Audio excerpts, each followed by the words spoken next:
अब बात आज की सबसे बड़ी खबर की।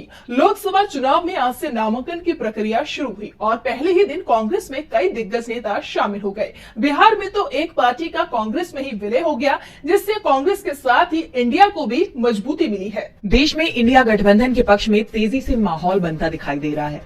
कांग्रेस भी तेजी से मजबूत हुई, जिसके बाद अब पार्टी में कई दिग्गज नेता एंट्री लेने की कोशिश में जुटे हुए हैं। 20 मार्च को कांग्रेस मुख्यालय में जबरदस्त गहमा गहमी बनी रही, क्योंकि दूसरे दलों से एक के बाद एक दिग्गज नेता कांग्रेस में शामिल हो रहे थे, जिसमें प्रमुख नाम पूर्व सांसद राजेश रंजन उर्फ पप्पू यादव का था। उन्होंने अपनी जन अधिकार पार्टी जाप का कांग्रेस में विलय कर दिया। यादव और उनके पुत्र सार्थक ने कांग्रेस मुख्यालय में कांग्रेस सदस्यता ग्रहण की। कांग्रेस के बिहार प्रभारी मोहन प्रकाश और पार्टी के मीडिया विभाग के प्रमुख पवन खेड़ा ने पार्टी में उनका स्वागत किया। इस दौरान पप्पू यादव ने कहा कि मेरी विचारधारा हमेशा कांग्रेस की विचारधारा के करीब रही है। राहुल गांधी संघर्ष के प्रतीक है।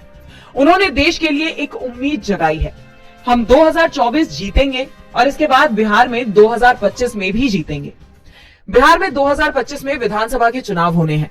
पप्पू यादव को कांग्रेस पूर्णिया सीट से चुनाव लड़ा सकती है। पप्पू यादव का सीमांचल और कोसी क्षेत्र में अच्छा प्रभाव माना जाता है, जिसका इंडिया गठबंधन को भी फायदा मिलना तय माना जा रहा है। दूसरी तरफ उत्तर प्रदेश के अमरोहा से बीएसपी सांसद दानिश अली भी औपचारिक रूप से कांग्रेस में शामिल होने के लिए तैयार हैं। पार्टी उन्हें अमरोहा से उम्मीदवार बना सकती है। इसके अलावा कांग्रेस ने आज बीजेपी को बड़ा झटका दिया है, साथ ही उसके हिसाब किताब भी बराबर किए हैं। एक दिन पहले जेएमएम की विधायक सीता सोरेन बीजेपी में शामिल हुई थी, तो आज झारखंड बीजेपी के विधायक और पूर्व मंत्री जेपी पटेल बुधवार को कांग्रेस में शामिल हो गए हैं। जेपी पटेल को कांग्रेस टिकट पर हजारीबाग सीट से उम्मीदवार बनाए जाने की संभावना है।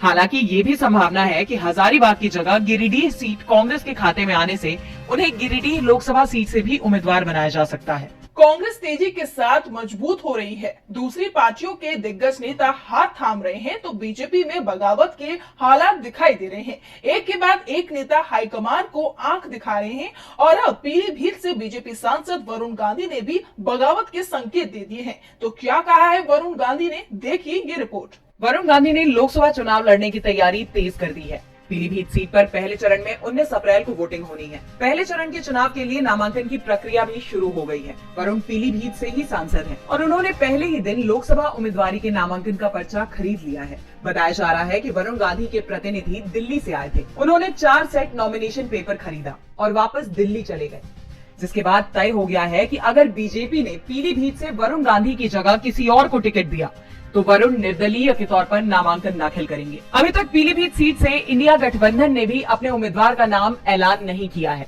इस बीच दावा किया जा रहा है कि पीलीभीत सीट को लेकर सपा मुख्यालय में अखिलेश यादव ने अहम बैठक की। इस बैठक में 6 से ज्यादा उम्मीदवारों के साथ साथ पीलीभीत सांसद वरुण गांधी के नाम पर भी चर्चा हुई। पीलीभीत के सपा जिला अध्यक्ष जगदेव सिंह ने भी स्वीकार किया कि वरुण पर हमारी पार्टी की नजर है। अखिलेश यादव ने भी संकेत दिए हैं कि वरुण गांधी अगर सपा में आते हैं तो हम उन्हें पीलीभीत से टिकट देने को तैयार हैं। यानी सपा ने वरुण के लिए दरवाजे खोल कर रखे हुए हैं। वरुण अगर निर्दलीय भी चुनाव लड़ते हैं तो भी उन्हें इंडिया गठबंधन का समर्थन मिलना तय माना जा रहा है। पीलीभीत सीट की बात करें तो 1989 से इस सीट पर 6 बार मेनका गांधी और 2 बार वरुण गांधी चुनाव जीत चुके हैं और हर बार उनकी जीत बड़े मार्जिन से होती रही है। ऐसे में इस सीट की पहचान ही मेनका वरुण गांधी के नाम से होती है। ऐसे में बीजेपी के लिए मुश्किल और खड़ी हो गई है, क्योंकि प्रदेश इकाई वरुण की उम्मीदवारी का विरोध कर रही है।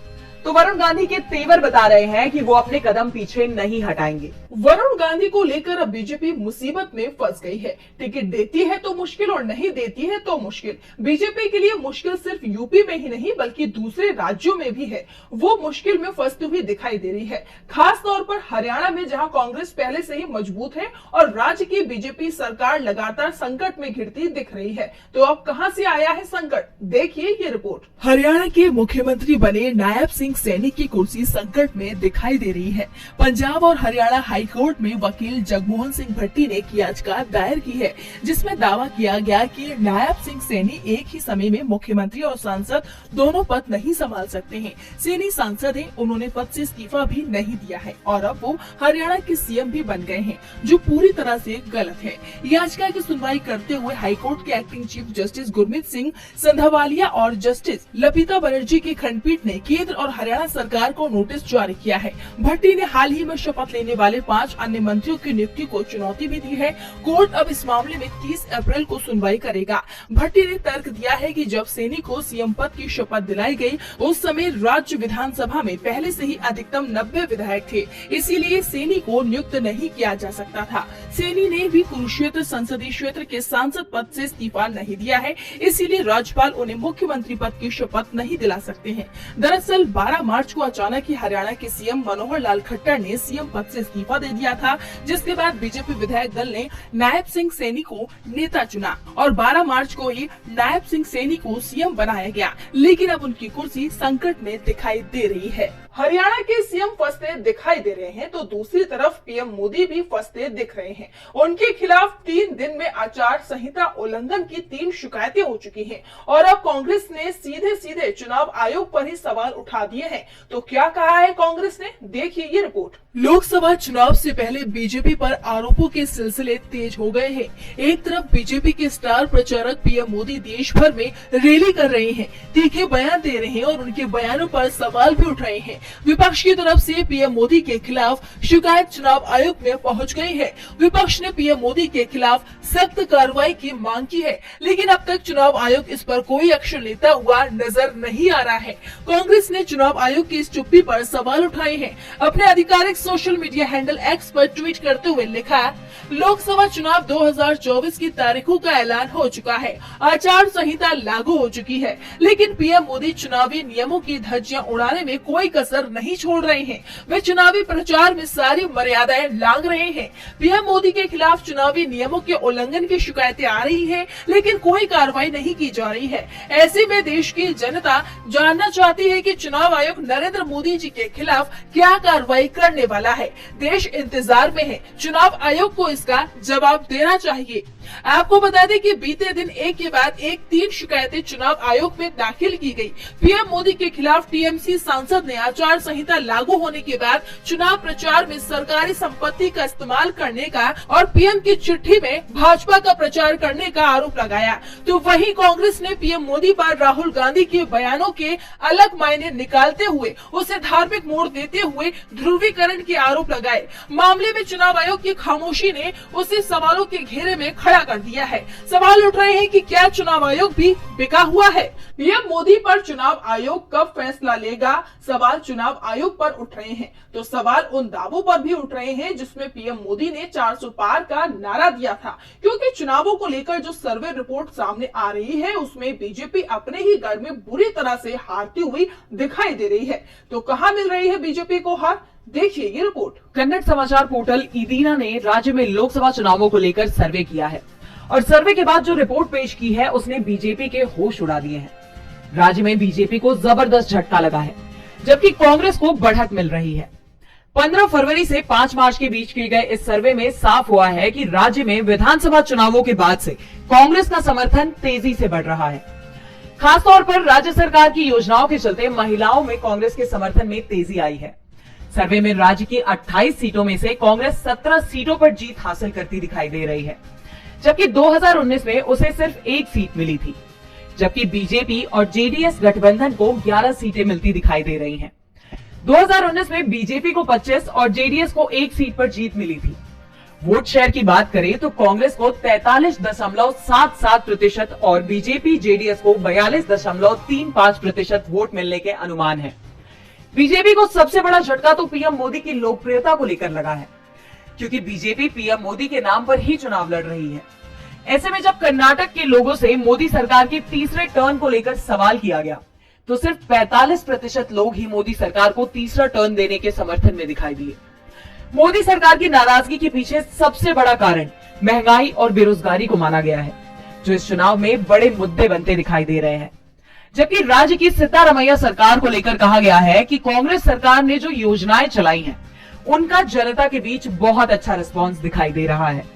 राज्य सरकार की योजनाओं को बेहतर बनाने वालों की संख्या 40% और केंद्र की योजनाओं को समर्थन करने वालों की संख्या 20% रही, जिनका कांग्रेस को चुनाव में बड़ा लाभ मिलता दिखाई दे रहा है। बीजेपी को कर्नाटक में बड़ी हार मिलती दिख रही है।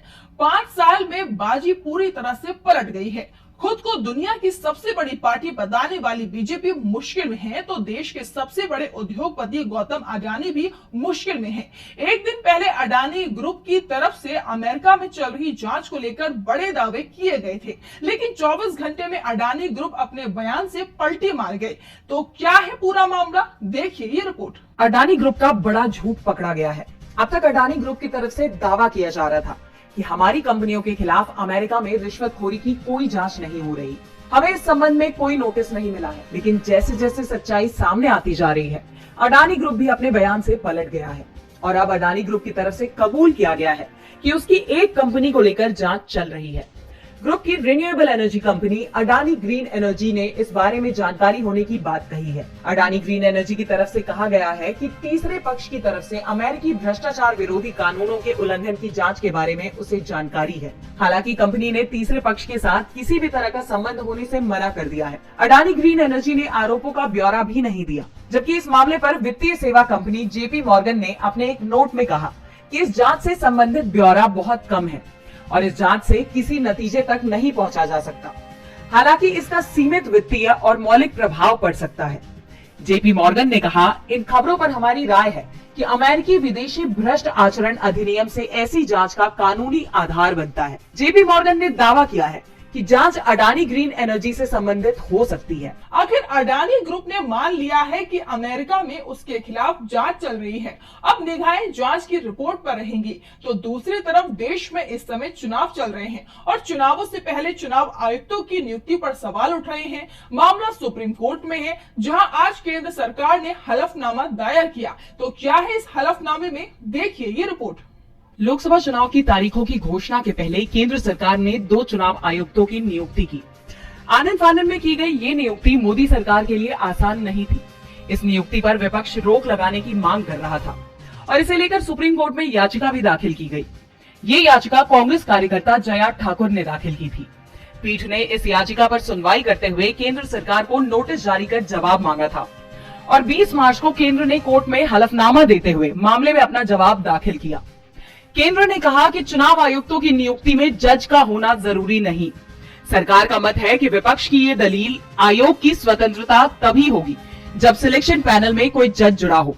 ये गलत है। इलेक्शन कमीशन एक स्वतंत्र संस्था है और इस याचिका का मकसद सिर्फ राजनीतिक विवाद को खड़ा करना है। आपको बता दें, कांग्रेस नेता जया ठाकुर ने अपनी याचिका में नए कानून के मुताबिक चुनाव आयुक्त की नियुक्ति को रोकने की बात कही थी। नए कानून के मुताबिक चुनाव आयुक्त की नियुक्ति के लिए गठित कमेटी में पीएम समेत विपक्ष का एक नेता और एक केंद्रीय मंत्री शामिल है, जिस पर विपक्ष का आरोप है कि इस चयन प्रक्रिया के तहत सरकार की पसंद से ही नियुक्ति की जाएगी, जिसे केंद्र ने अपने हलफनामा में महज राजनीतिक विवाद करार दिया है। और बुलेटिन के आखिरी में देखते हैं जाने माने कार्टूनिस्ट इरफान की किस खबर पर पड़ी है तिरछी नजर।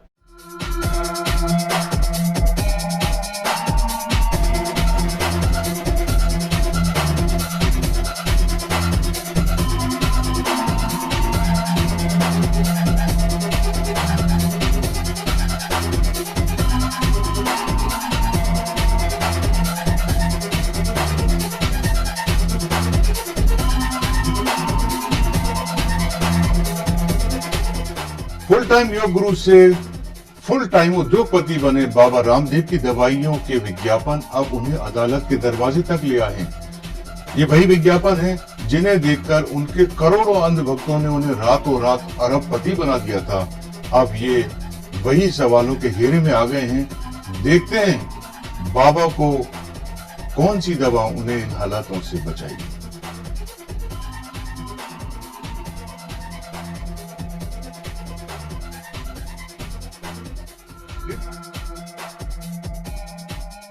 बहुत बहुत शुक्रिया इरफान जी। तो आज इस बुलेटिन में इतना ही। आप देखते रहिए डीबी लाइव। नमस्कार।